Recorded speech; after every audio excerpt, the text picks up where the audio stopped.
It was considered too heavy, too complicated, and dangerously unforgiving even for its own pilots. Yet this strange twin-boom machine became one of the most formidable and mysterious aircraft of the Second World War.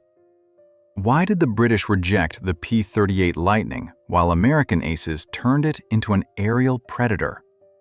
How did experienced Luftwaffe pilots lure young Americans into terrifying high-speed dives? Why were all the guns removed from the fighter's nose and replaced with a man?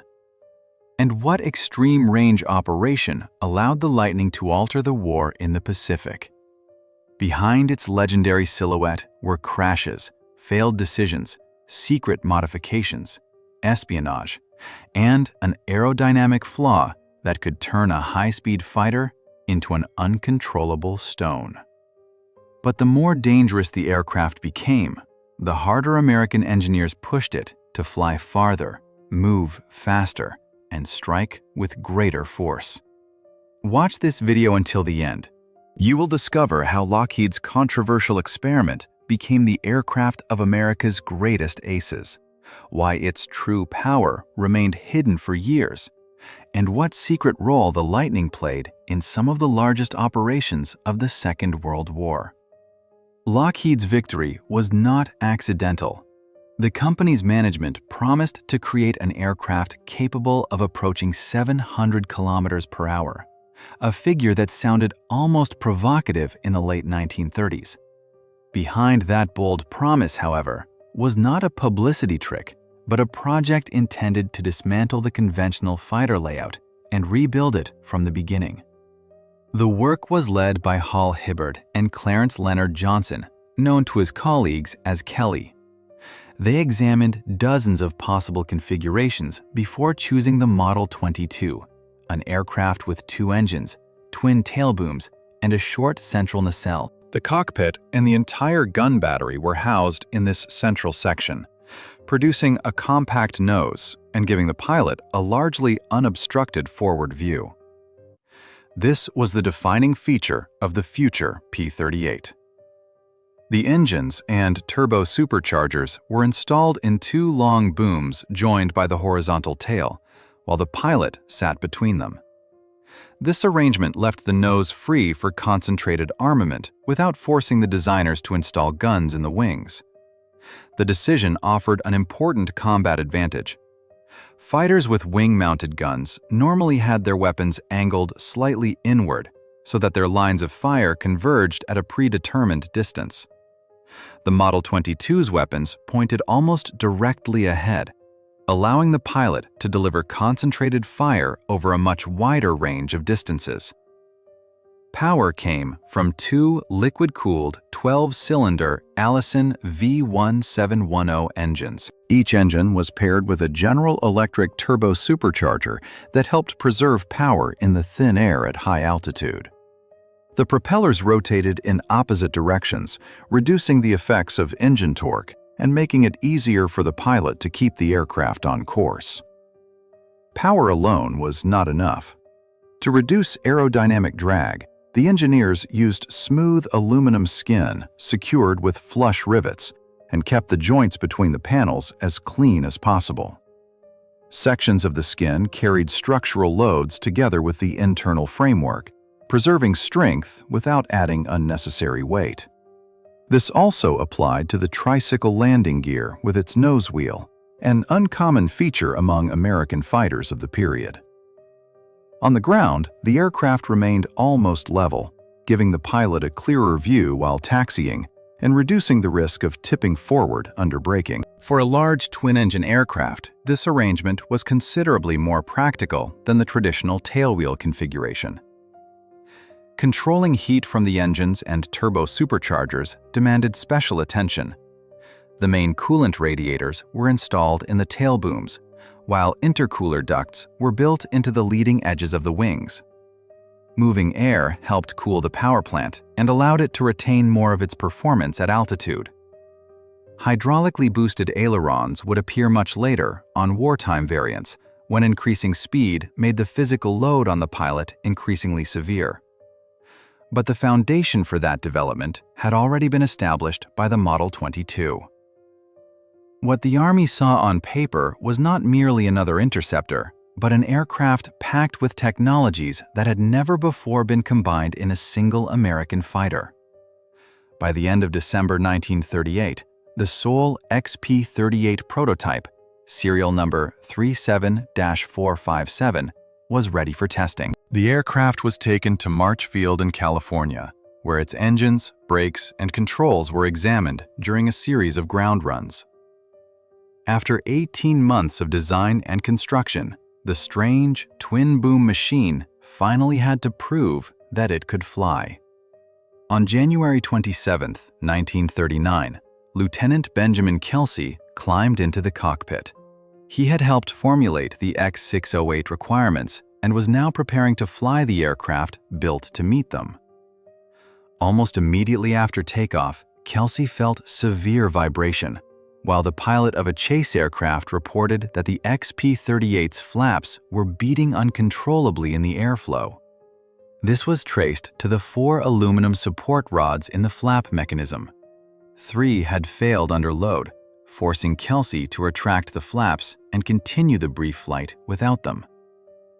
When he returned to March Field, he had to approach at high speed and hold the aircraft at a nose-up angle of about 18 degrees. The lower sections of the tail struck the concrete runway, but the XP-38 was saved. Lockheed's engineers replaced the weak components, inspected the structure, and returned the prototype to the air. During the early test program, it reached approximately 413 miles per hour, or about 665 kilometers per hour, at 20,000 feet. The Army had demanded 360 miles per hour.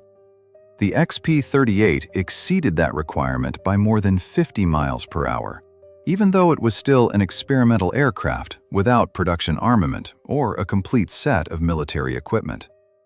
The result convinced the command that Lockheed had produced not merely a striking design, but one of the fastest military aircraft of its time.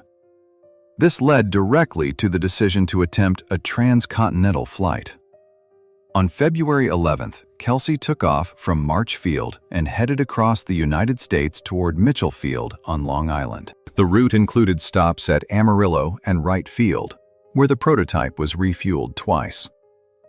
Its actual time in the air was approximately 7 hours and 2 minutes, while the entire journey, including the stops, took about 7 hours and 48 minutes. On the final leg, Kelsey pushed the prototype to roughly 420 miles per hour. Only minutes remained before the end of the flight, when the control tower ordered him into a slow landing pattern behind other aircraft.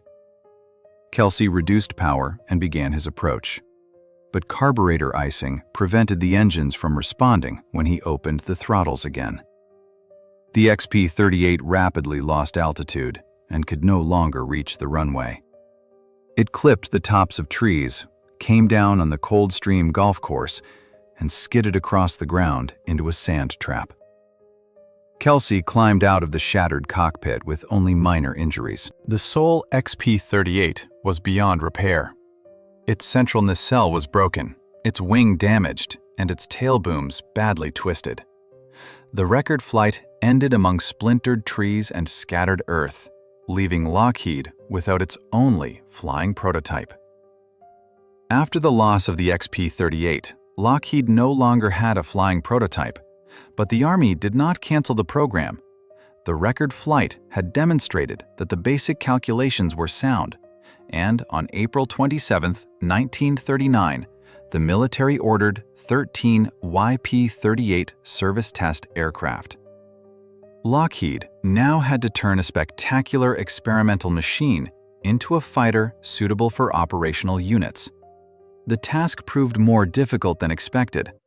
The structure had to be adapted for mass production, equipment had to be rearranged, and weaknesses that could not be discovered on a single prototype had to be corrected. At the same time, Lockheed was expanding its Burbank plant and fulfilling orders for other aircraft, causing the schedule to slip repeatedly.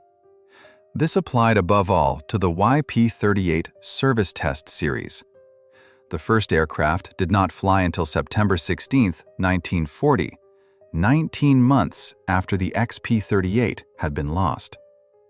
The final machine from the 13 aircraft batch was delivered to the Army in June 1941. The YP-38 differed significantly from the record-setting prototype.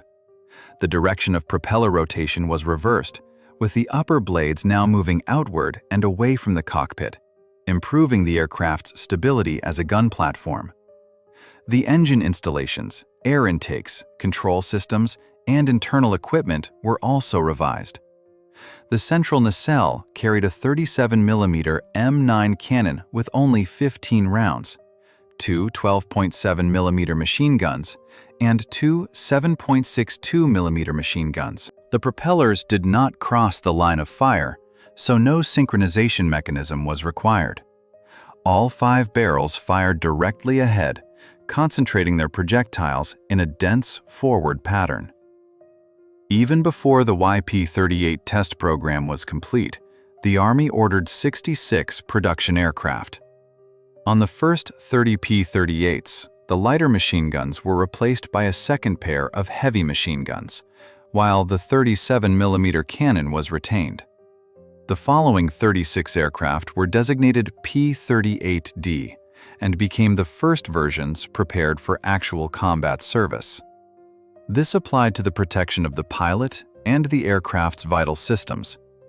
The P-38D received armor, strengthened frontal glazing, and self-sealing fuel tanks designed to limit leakage after being hit. Radios, instruments, wiring, and other equipment were also installed because an operational fighter had to function as part of an organized unit.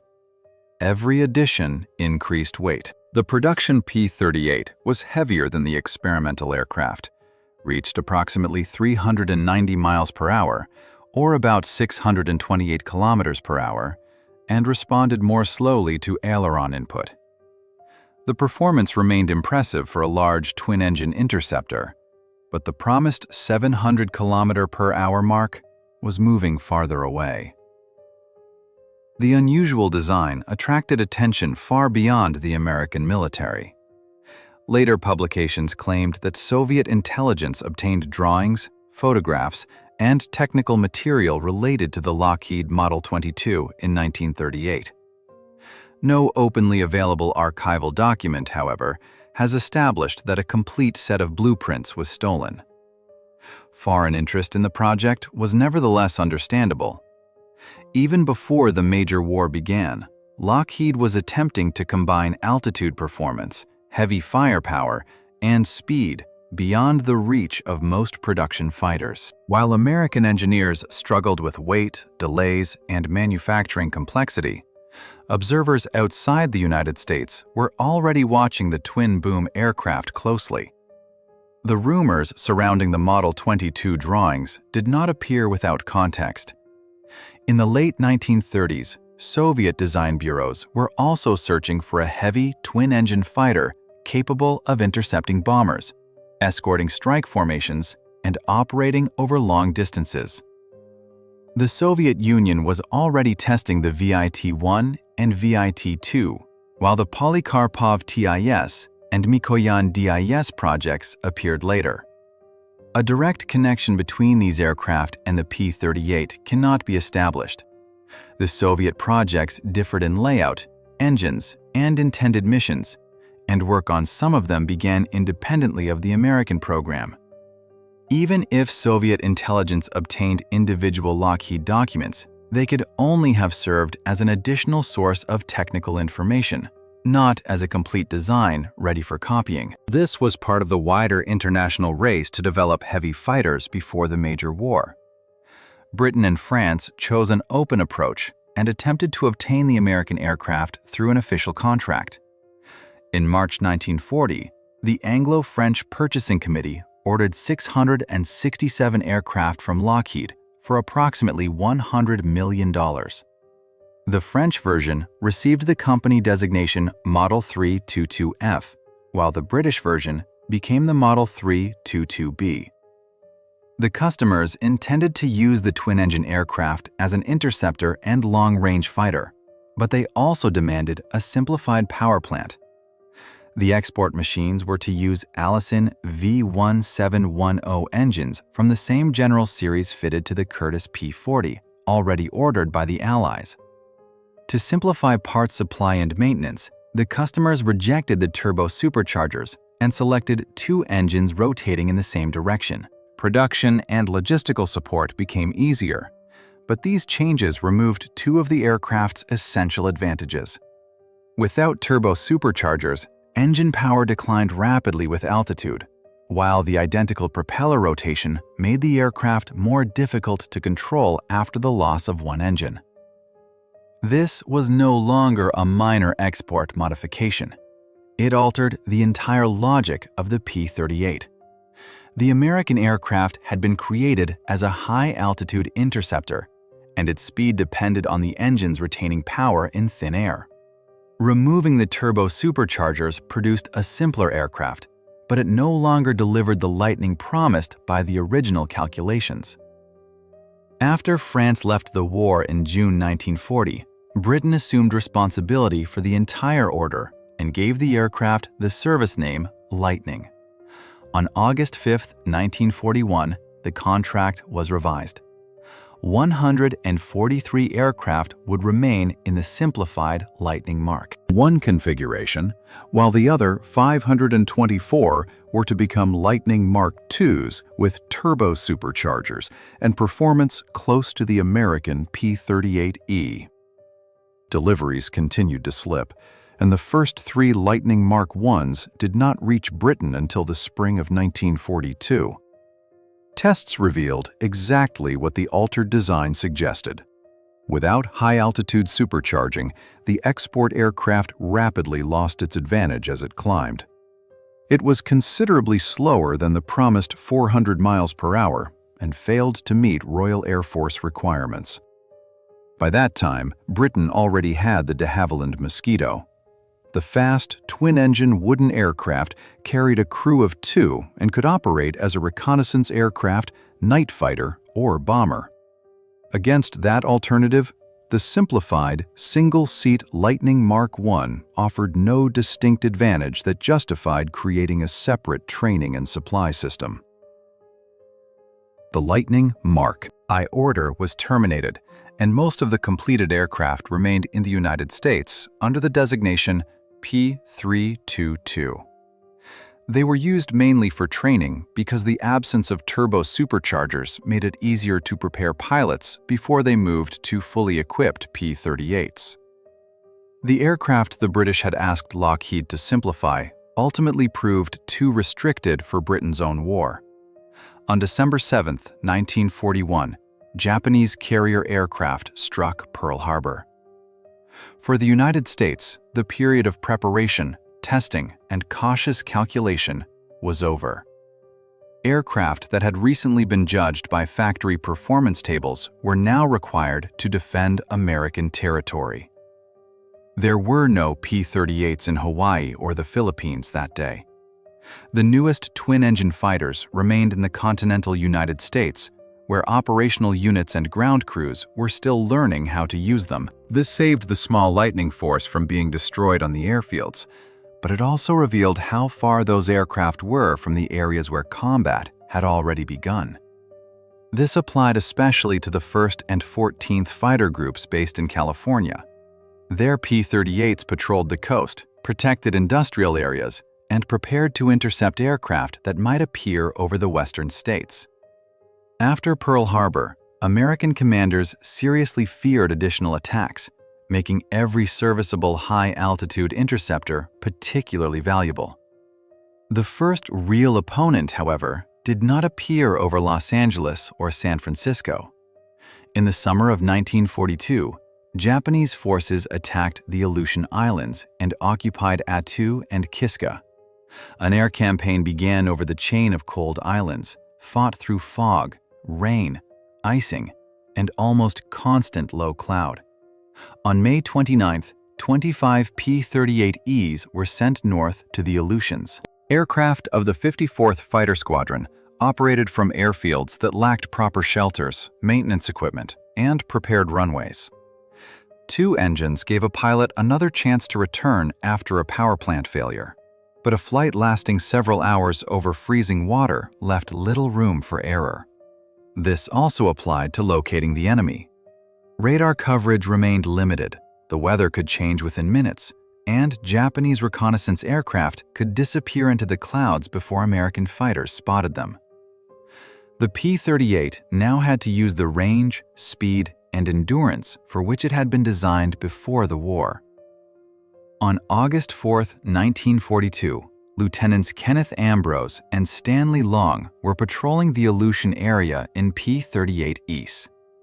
The American pilots encountered 2 4-engine Japanese Kawanishi H-6K4 flying boats, known to the Allies by the code name Mavis. These large aircraft performed long-range maritime reconnaissance and could remain above the ocean for many hours.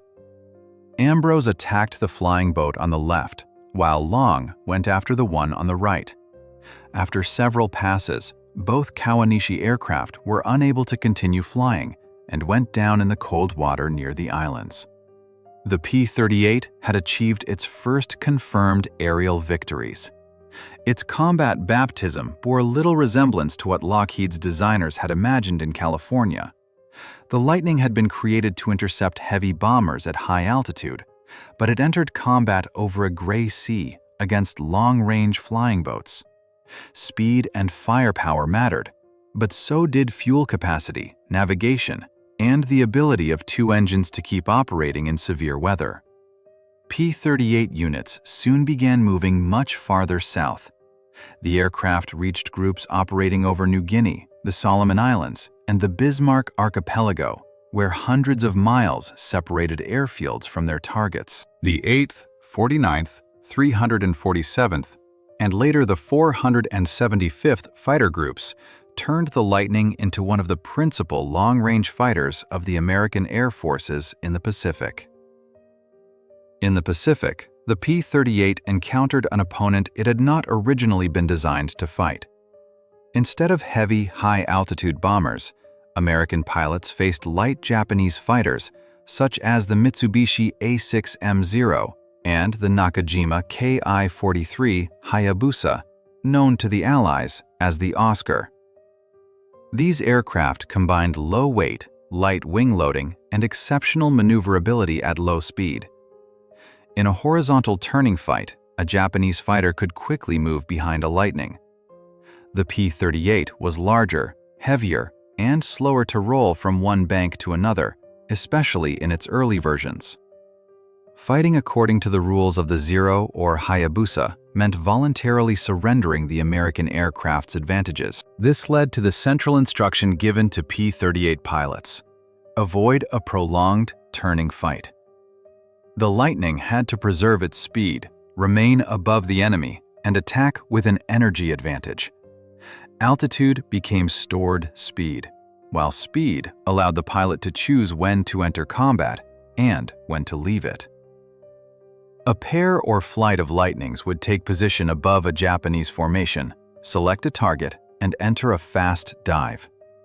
The pilot fired from short range, using 4 heavy machine guns and a 20mm cannon concentrated in the nose. After one pass, he did not immediately turn after the enemy, but continued through the formation, opened the distance, and climbed back above it. The method had a simple name: hit and run. Another term was boom and zoom, a rapid attack from altitude, followed by a climb for another pass. If the first burst missed, the pilot retained his energy and could attack again without allowing the engagement to become a slow turning contest. This also dictated the choices available to the Japanese pilot. A Zero could reverse direction sharply, but it had greater difficulty catching a P-38 departing at high speed or following it through a sustained climb.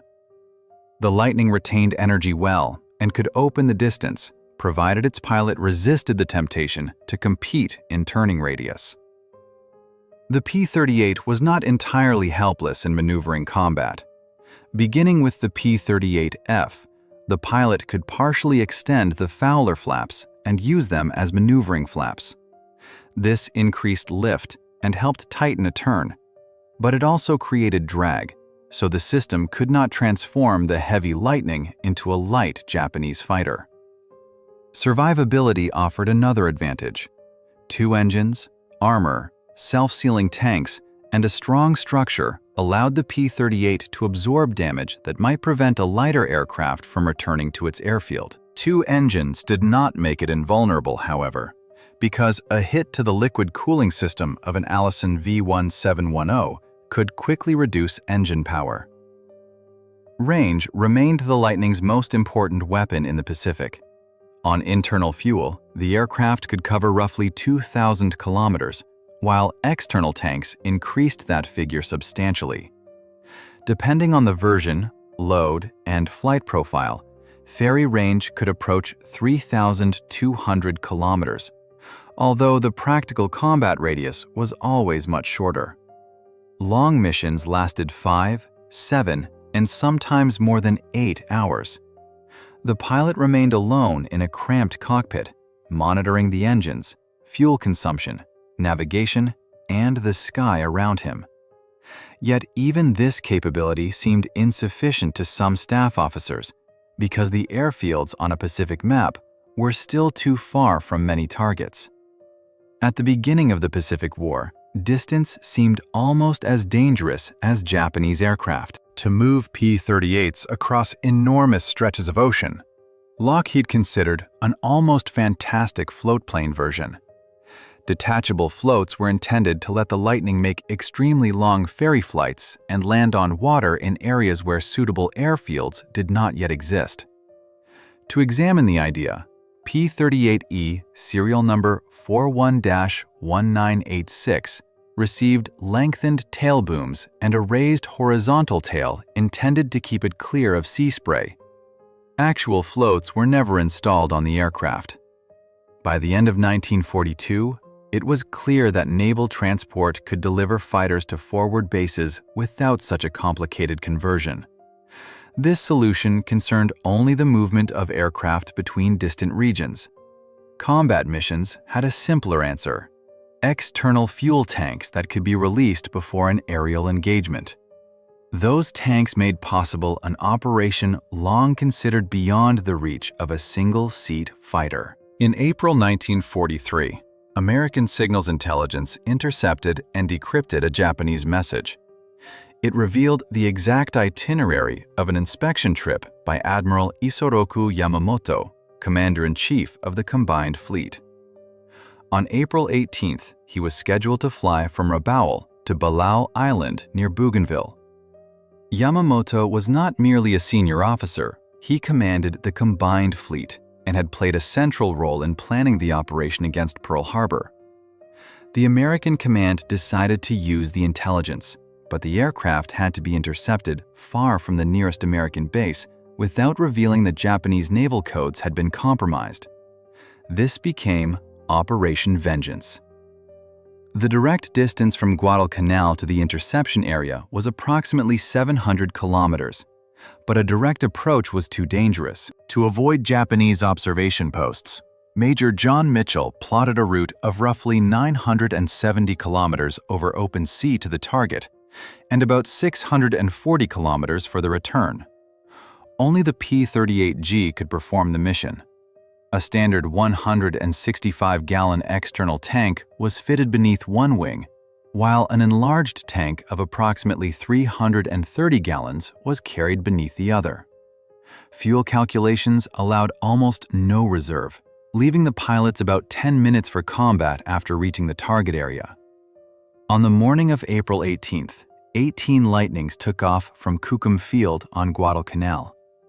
2 aircraft dropped out with technical problems, leaving 16 P-38s to continue the mission. For more than 2 hours, they flew roughly 15 meters above the water, maintaining radio silence and changing course at precisely calculated points. At 9:34 in the morning, the formation reached the western coast of Bougainville, almost exactly on schedule. Ahead were two Mitsubishi G4M1 Betty bombers, escorted by 6 Zero fighters. The leading Betty carried Yamamoto, while the second carried his chief of staff, Vice Admiral Matome Ugaki.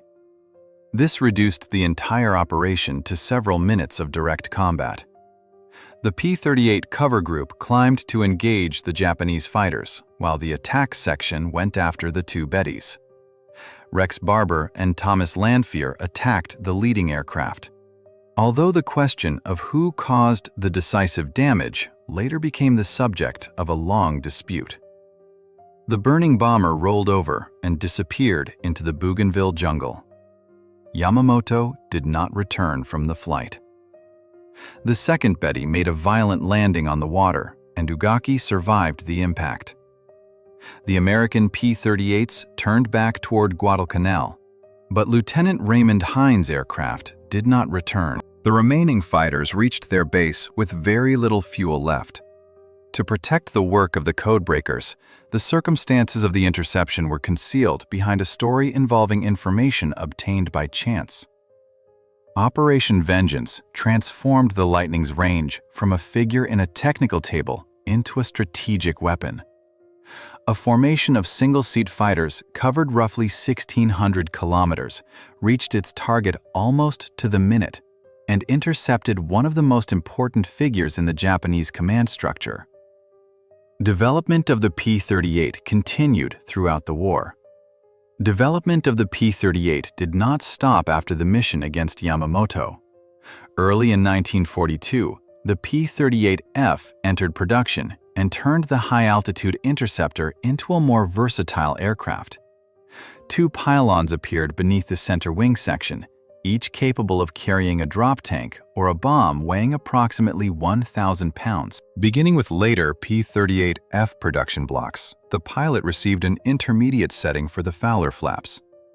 Partially extended maneuvering flaps increased lift and allowed a tighter turn. The improvement was useful in the Pacific, but it demanded careful speed control because prolonged use of the flaps rapidly drained the aircraft's energy. This reflected the constant compromise between power and handling. The P-38F used Allison V1710-49 and V1710-53 engines, producing approximately 1,225 horsepower each.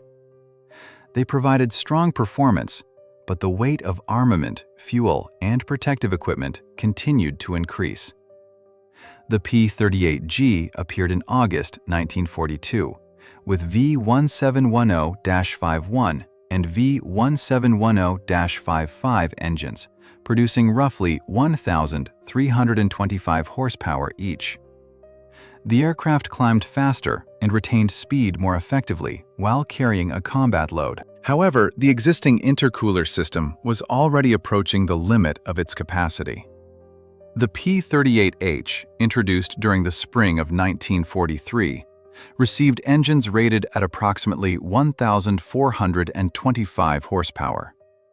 On paper, this promised a substantial improvement, but the old intercoolers inside the leading edges of the wings could not support prolonged full power at altitude. The temperature of the air entering the engines rose, forcing pilots to operate with restricted boost pressure. This was not the failure of one engine, but the limit of the entire early arrangement. More powerful Allisons required more efficient cooling, while very little space remained inside the wing. The answer arrived with the P-38J, which moved the intercoolers and main radiators into enlarged intakes beneath the engines, creating the distinctive chin-shaped nacelles. Increasing power exposed another and far more dangerous problem. In a dive from high altitude, the P-38 accelerated rapidly toward the transonic region. The aircraft itself did not break the sound barrier, but airflow over sections of the wing approached the speed of sound and formed shock waves. The pilot first felt violent shaking, then the nose began to drop and the control column seemed to freeze. Changes in pressure over the wing and tail greatly reduced elevator effectiveness. The more the pilot attempted to recover through normal control movement, the faster the Lightning continued to accelerate. This was an effect of air compressibility, a phenomenon that remained poorly understood in the early 1940s. Frontline units often blamed tail vibration, structural weakness, or incorrect control balancing. Lockheed strengthened components, fitted external mass balances, and tested new fairings, but those measures did not remove the underlying cause. Engineers separately solved the problem of buffeting caused by disturbed airflow where the wing, cockpit nacelle, and engine nacelles came together. Redesigned fillets improved the airflow and reduced vibration, but the high-speed dive tendency remained. These were two different aerodynamic effects, even though a pilot could experience them in much the same way. Until a permanent solution became available, pilots were warned against prolonged steep dives. If the aircraft had already lost control response, the recommended action was to reduce power, avoid violent control movements, and wait until the Lightning reached denser air at a lower altitude. There, its speed relative to sound decreased, and elevator response gradually returned. But the remaining altitude might be insufficient. Only the late P-38 J-25 production blocks received dedicated dive recovery flaps in 1944. Located beneath the wings, just outboard of the engine nacelles, they altered the pressure distribution and created a pitching moment that helped raise the nose. They were not conventional air brakes. Their main purpose was to restore the pilot's ability to recover from the dive. Frontline pilots compared an early P-38 in this condition to a heavy, uncontrollable stone. Seconds earlier, speed had been its greatest advantage, but now that same speed took control away from the pilot. Every increase in engine power made the Lightning more dangerous to its opponent, while moving it closer to an aerodynamic boundary that engineers were still learning to understand. Luftwaffe veterans quickly learned to exploit this weakness. If a fight turned against them, Messerschmitt and Focke-Wulf pilots could roll inverted, begin a split S, and escape in a steep dive. An inexperienced American, absorbed in the pursuit, might follow and discover within seconds that his P-38 no longer answered the controls. The German pilot could still change direction or recover, while the heavy Lightning continued to accelerate. A chase that began as a promising attack could therefore become a carefully prepared trap. Victory belonged not to the pilot with more power, but to the one who understood the limits of the opposing aircraft. This applied especially to combat over North Africa, the Mediterranean, and Western Europe. Here the Americans faced not lightly protected Japanese fighters vulnerable to high-speed attacks, but Bf-109s and Fw-190s.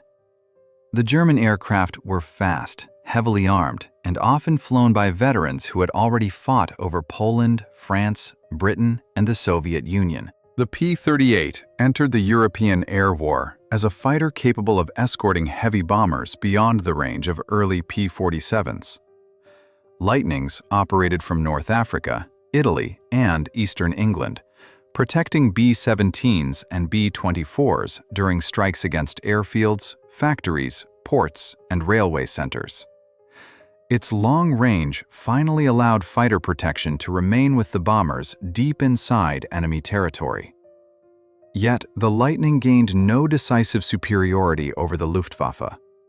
At altitude, it accelerated strongly, climbed rapidly, and delivered a devastating burst from one 20mm cannon and 4 heavy machine guns concentrated in the nose. But the large twin-boom fighter rolled more slowly during abrupt maneuvers, while a German pilot could dive into a region that was dangerously restricted for early P-38s. This also concerned the training of the men in the cockpit. Late in 1943, American units received young pilots who sometimes had only about 25 hours on the P-38. Under attack, they had to release the external tanks, switch the fuel system, enrich the mixture, increase propeller revolutions, raise manifold pressure, activate the gun heaters, and prepare the gun sight. A Luftwaffe veteran needed only a few seconds to exploit that workload. On the 13th of November, 1943, 48 P-38s of the 55th Fighter Group departed to escort bombers toward Bremen. 7 Lightnings failed to return, 5 of them brought down by German fighters, while another 16 reached their base with combat damage. Those figures did not mean that the P-38 was helpless. In experienced hands, it could turn with surprising force, convert speed into a rapid climb, and make a head-on attack almost hopeless for its opponent. Europe proved something more important. A technically equal enemy would not allow the Americans to repeat without consequence the tactics that had worked over the Pacific. This applied to more than aerial combat. At altitudes close to 30,000 feet, pilots suffered from intense cold, turbocharger regulators froze, oil thickened, and engines could run roughly or fail. Even an undamaged fighter sometimes abandoned the formation before meeting the enemy, and range meant little if the aircraft could not reach the battle. The arrival of the P-38J and P-38L reduced several of these problems. Improved cooling, hydraulically boosted ailerons, and dive recovery flaps made the late Lightning more reliable and responsive. By September of 1944, however, almost every P-38 group in the 8th Air Force had converted to the more economical and less demanding P-51 Mustang. The Lightning did not disappear, it changed professions. After the Normandy landings, units of the 9th Air Force increasingly sent it against radar stations, bridges, road columns, supply dumps, artillery positions, and armored vehicles. 2 engines offered a chance of returning after one was damaged, while the concentrated nose armament turned every ground attack into a short and extremely dense strike. The late P-38L received an even broader range of external weapons. Trials placed 14 rockets beneath the wings, but the standard arrangement became 10 5-inch rockets carried on launchers nicknamed Christmas trees. The traditional load of bombs and drop tanks was now joined by a weapon that completed the Lightning's transformation from a long-range escort fighter into a heavy strike aircraft. The Lightning's transformation into a strike aircraft involved more than heavier external weapons. Some late P-38L aircraft received the compact AN/APS-13 radar system aimed into the rear hemisphere. If a radar-reflecting object approached from behind, visual and audible warnings activated in the cockpit. The radar could not identify the target or distinguish a German fighter from a friendly aircraft. It responded to any sufficiently large object within several hundred yards and could produce false warnings from the ground at low altitude. Even with those limitations, the device gave a lone pilot an additional pair of eyes, especially during an attack on a ground target. This reflected the new role of the P-38. Designed as a high-altitude interceptor, it now carried bombs, rockets, and external fuel tanks, while later versions could lift almost 2 tons of external stores. Engineers even tested a configuration carrying 2 aerial torpedoes, but this unusual arrangement remained experimental and never became standard combat equipment. The main problem was not lifting the load. A conventional Lightning could deliver heavy bombs, but its single-seat cockpit forced one man to fly a fast aircraft, navigate over hostile territory, locate the target, and attempt accurate level bombing.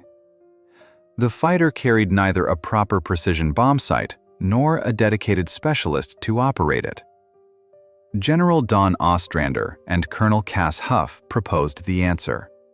They planned to turn one P-38 into a formation leader and place a qualified navigator bombardier in the compartment that had previously contained the main armament. The project became known as Droopsnoot. This required a radical reconstruction of the central nacelle.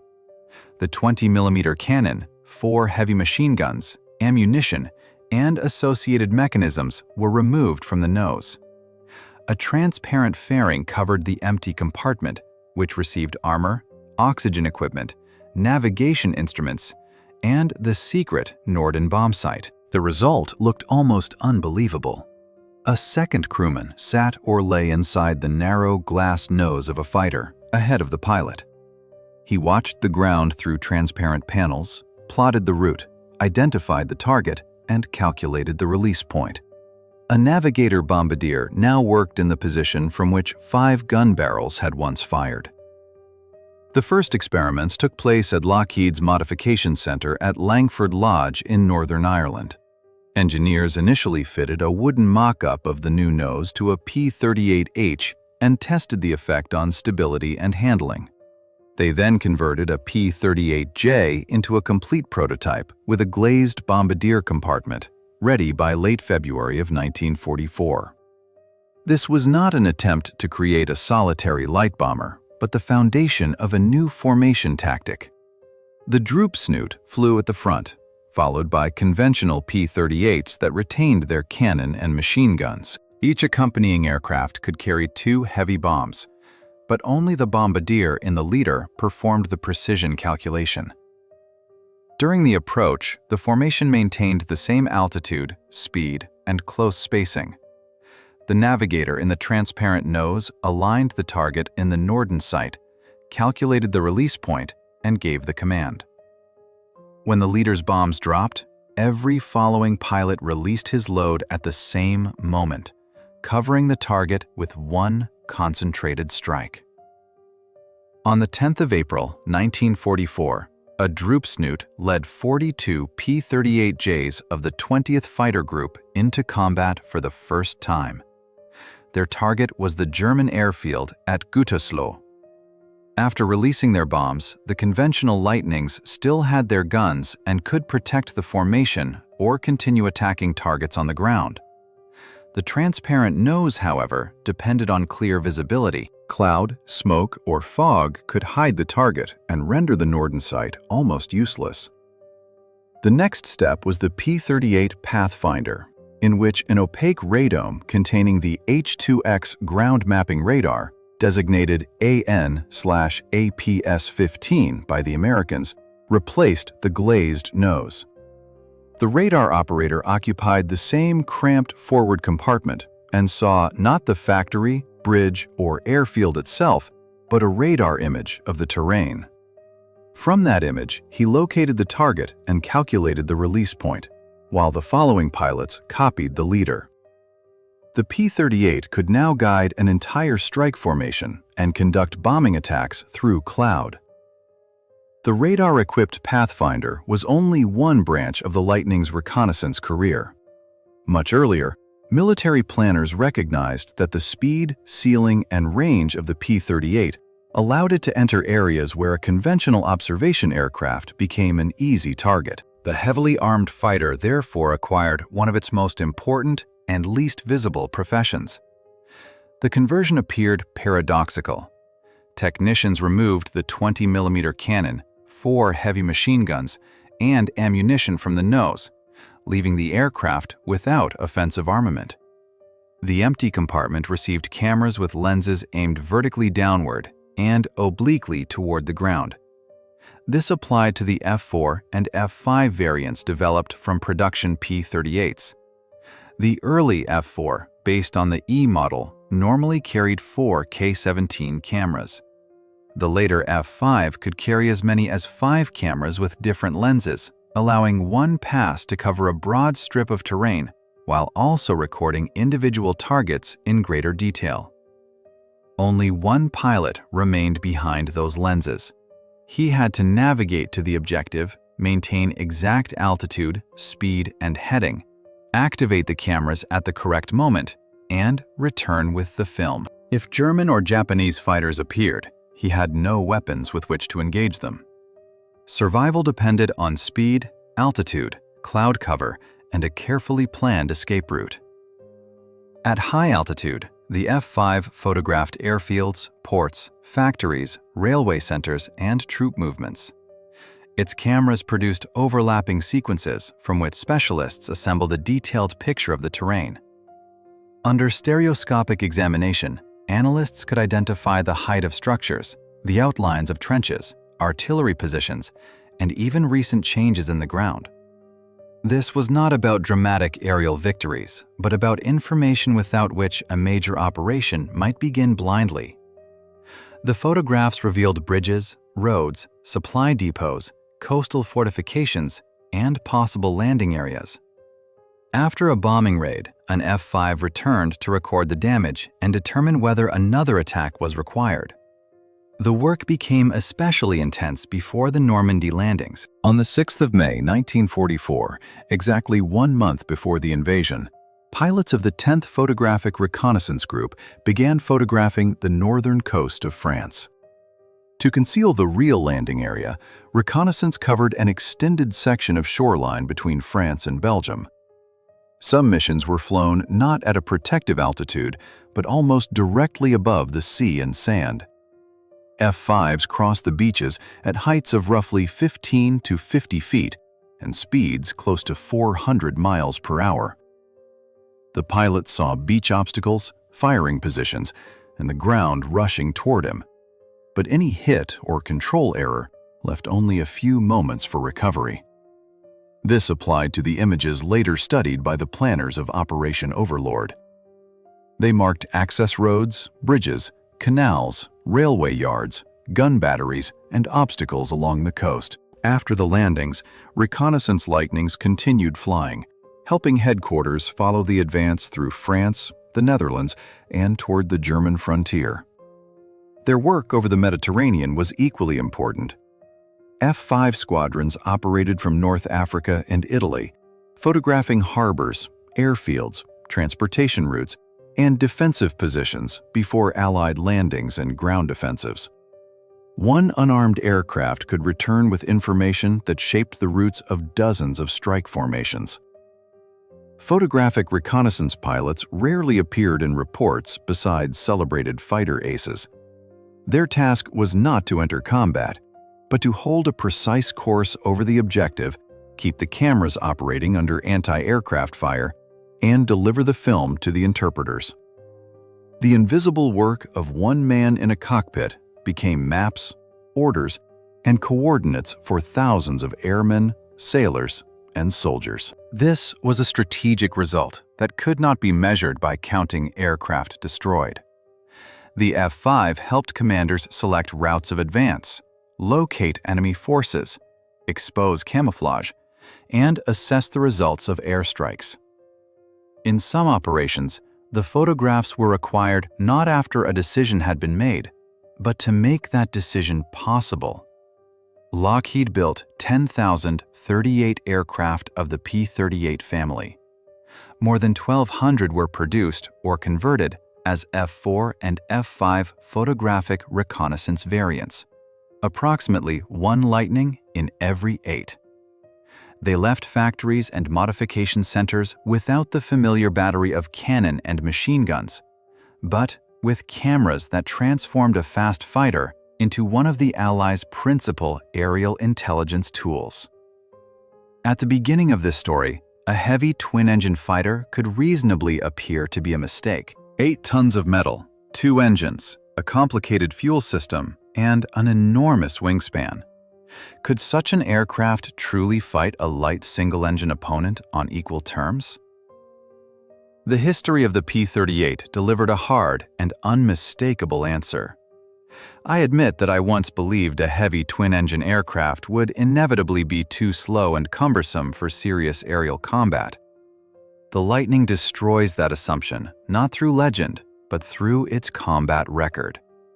It intercepted aircraft at high altitude, escorted bombers, attacked ground targets, hunted across the ocean, and flew reconnaissance missions without a single machine gun. This concerned an aircraft that was never simple or flawless. The P-38 suffered from overheating, severe cold, failures of complicated equipment, and loss of control during high-speed dives. In Europe, it gained no unquestioned superiority over the Bf-109 or FW-190, while one mistake by an inexperienced pilot could turn a technical advantage into a trap within seconds. Yet the aircraft offered capabilities unavailable in many single-engine fighters. 2 Allison engines provided high speed and rapid climb. Turbochargers preserved power at altitude, and a large fuel supply allowed operations at distances beyond the reach of most contemporaries. The cannon and 4 machine guns concentrated in the nose fired directly forward without requiring the convergence needed by wing-mounted weapons. These qualities reached their fullest expression in the Pacific.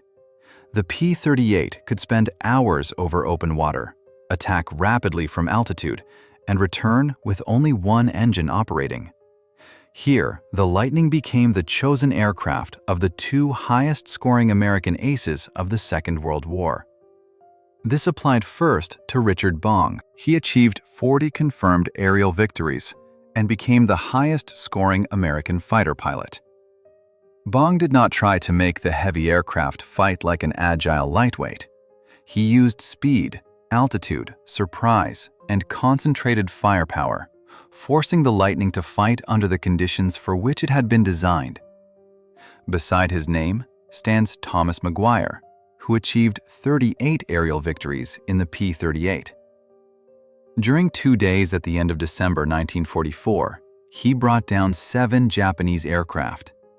Bong and McGuire ranked first and second among American aces, while 7 of the 8 leading United States Army Air Force's aces in the Pacific flew the Lightning. Those results cannot be credited to the aircraft alone.